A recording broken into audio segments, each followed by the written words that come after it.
ပရိသတ်များလုံးပဲမင်္ဂလာပါရှင်။ချမ်းမြေပါစေ YouTube Channel မှာကြိုဆိုလိုက်ပါရစေ။တင်ကူညီပေးခဲ့ပူတဲ့သူတွေကတင်အကူညီလိုတဲ့အခါမှာအနားမှာရှိနေရလား။ပုံမြင်လေးကိုအဆုံးထိငါတော်တာဆင်ခံစားကြည့်ပါရှင်။မြင်တာကစိမ့်လန်းတဲ့ခြိုင်ဝမ်းလေးတစ်ခုမှာညီတကောင်နေထိုင်ပါတယ်။ညီလေးဟာခြိုင်ဝမ်းတစ်ခုလုံးမှာအလုံးလုံးဆုံးအလုတ်သမားအဖြစ်ကြော်ကြားပါတယ်။နေမထွက်မီမနက်စောစောတိုင်းသူဟာအလုတ်စားလုံးနှစ်ပြီးသားဖြစ်ပါတယ်။နမကြီးအတွက်လေးလံနဲ့အထုပ်တွေတဲပြီးတယ်။စိတ်အတွက်လဲရီဆွဲပြီးတယ်။တိုးတွေကိုအစာရီရွှေ့ပြီးတယ်။သူကိုဘယ်တော့မှပြန်မကူညီကြတဲ့တရိษံတွေအတွက်တောင်အလုံးလုပ်ပြီးတယ်။တယောက်ယောက်ကတောင်းဆိုရင်သူဘယ်တော့မှမရဘူးလို့မပြောဘူးပါဘူး။ညီလေးရဲ့ယုံကြည်ချက်ကတော့ငါလူတိုင်းကိုကူညီမယ်ဆိုရင်သူတို့ကငါကိုလေးစားကြလိမ့်မယ်ဆိုတာပါပဲ။ဒါပေမဲ့လေးစားမှုဆိုတာဘယ်တော့မှမရောက်လာခဲ့ပါဘူး။တရိษံတွေကသူ့ကိုစကလုံးတွေနဲ့ချီးကျူးကြတယ်။မင်းကတကယ်ကောင်းတယ်မင်းမရှိရင်ငါတို့ဘလို့လုံးမလဲမသိဘူးတဲ့ဒါပေမဲ့ညီလေးပင်ပန်းနေတဲ့အခါဘယ်သူမှတတိမထားမိကြပါဘူးသူခြေထောက်တွေတုံနေတဲ့အခါဘယ်သူမှမရက်တမ်းကြဘူးသူကြောတွေကိုက်နေတဲ့အခါသူတို့ကထပ်အကူကြီးတောင်းကြတယ်နေ့လည်ခင်းတစ်ခုမှညီလေးရေကန်သားမှလဲကျသွားတယ်သူအသက်ရှူရာတွေပြင်းထန်နေတယ်ငါကျင်မှုတွေနဲ့ခန္ဓာကိုယ်ပူလောင်နေတယ်စိတ်ကဖျက်လျှောက်သွားရင်နေ့လည်ကျရင်ငါအိတ်တွေတဲပေးနိုင်မလားလို့မေးလိုက်တယ်သူကထပ်ပြီးအဲ့ဒါပြီးရင်ငါအစာတွေရွှေ့ပေးပါအောင်လို့ပြောလိုက်တယ်။သူနေကောင်းရဲ့လားလို့ဘယ်သူမှမေးမကြည့်ခဲ့ကြပါဘူး။အဲ့ဒီညမှာမြီလေးနက်ခတ်တွေကိုငေးကြည့်ရင်အိမ်မပြောပဲလဲနေတယ်။သူနှလုံးသားထဲမှာတိတ်ဆိတ်တဲ့မိကွန်းတစ်ခုပေါ်လာတယ်။ငါလူတိုင်းကိုကူညီနေတာတော့ဘာကြောင့်ဒီလိုဗလားဖြစ်နေရတာလဲ။နောက်နေမနက်မှာမြောက်လေးအလဲအမြန်ပြေးလာပြီးကျေးဇူးပြုပြီးဒီတောက်တုံးလေးတွေရွှေ့ပေးပါလား။ခဏပဲကြာမယ်လို့ပြောလိုက်တယ်။မြီလေးခဏတုံနေသွားတယ်။ပထမဆုံးအကြိမ်သူမရဘူးလို့ပြောချင်လာတယ်။ဒါပေမဲ့အပြစ်ရှိတယ်ဆိုတဲ့စိတ်ကသူနှလုံးသားထဲဝင်လာတယ်။ငါ့ကိုဆိုရဲသူပဲလို့သူတို့ထင်သွားရင်ရောသူတို့ငါ့ကိုမကြိုက်တော့ရင်ရော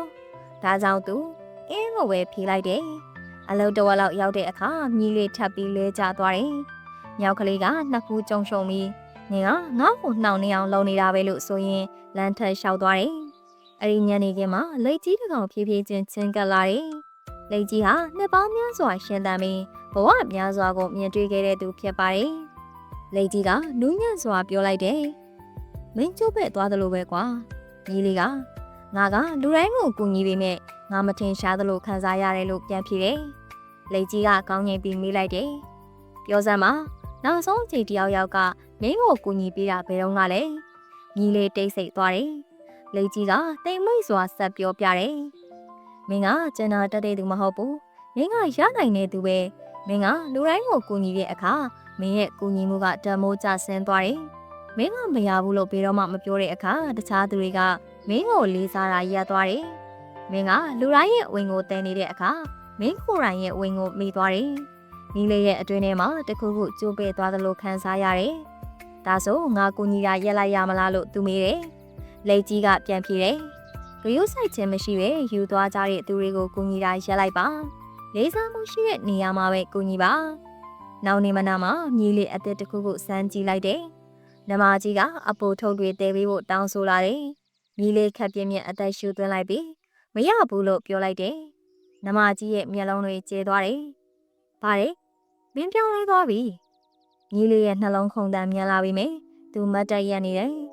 ငါပင်ပန်းနေတယ်လို့သူအေးဆေးစွာပြောလိုက်တယ်ဒီနေ့တော့ငါမသိပေးနိုင်တော့ဘူးစိတ်ကရဲလိုက်တယ်ညီကသူ့ကိုယ်သူအရေးပါတယ်ထင်နေပြီသူကတူတူပြောတယ်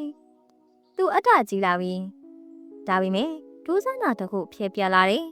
ညီလေးပိုပြီးပေါ်ပါသွားသလိုခံစားရတယ်ရက်ပေါင်းများစွာအတွင်းပထမဆုံးအချိန်သူအနားယူလိုက်တယ်ရက်တွေကုန်လွန်လာတယ်တရိษံအချို့ကသူနဲ့စကားပြောတာရက်လိုက်ကြတယ်တချို့ကရှောင်ကျဉ်ကြတယ်ဒါပေမဲ့ညီလေးအရေးကြီးတဲ့အရာတစ်ခုကိုသတိထားမိတယ်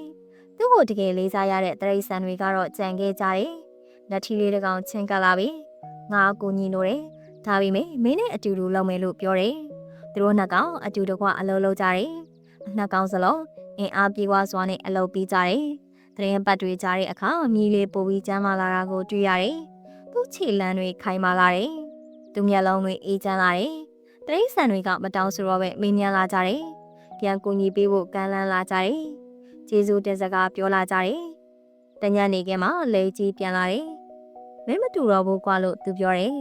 ညီလေးပြုံးလိုက်တယ်ငါဆက်ပြီးကူညီနေတော့မယ်လို့သူပြန်ဖြေလိုက်တယ်ဒါပေမဲ့အဲ့ဒါလို့ဖို့ကိုဖြက်စီးတာတော့ရက်လိုက်ပြီလေကြီးကကောင်းနေပြီဒါဟာဉာဏ်ပညာပဲကွယ်လို့ဆိုလိုက်တယ်ဒီပုံမြင်လေးရဲ့သင်ခန်းစာကတော့အခြားသူတွေကိုကူညီခြင်းဟာကောင်းပါတယ်ဒါပေမဲ့နယ်နမိတ်မရှိပဲကူညီခြင်းဟာအန္တရာယ်ရှိပါတယ်မိမိကိုယ်လေးစားမှုမရှိတဲ့ကျနာခြင်းဟာမိမိကိုယ်နာကျင်စေခြင်းဖြစ်လာတယ်မရဘူးလို့ပြောတာအတွက်သင်ဟာအတ္တကြီးတာမဟုတ်ပါဘူးသင်ဟာဉာဏ်ပညာရှိတာဖြစ်ပါတယ်သင်ကိုစိုးယူသွားတဲ့သူတွေကိုကူညီတာရပ်လိုက်ပါသင်ရဲ့စွမ်းအင်ကိုစတင်ပြီးကာကွယ်လိုက်ပါ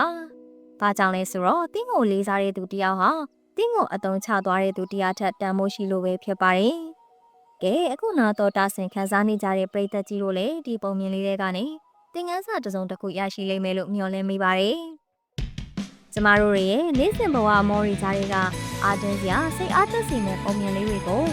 နေ့စဉ်နေ့တိုင်းတင်ဆက်ပေးသွားအောင်ပါဖြစ်လို့ချမ်းမြေပါစေ YouTube Channel လေးကို Like and Subscribe လေးလုပ်ထားဖို့မမေ့ပါနဲ့ရှင်။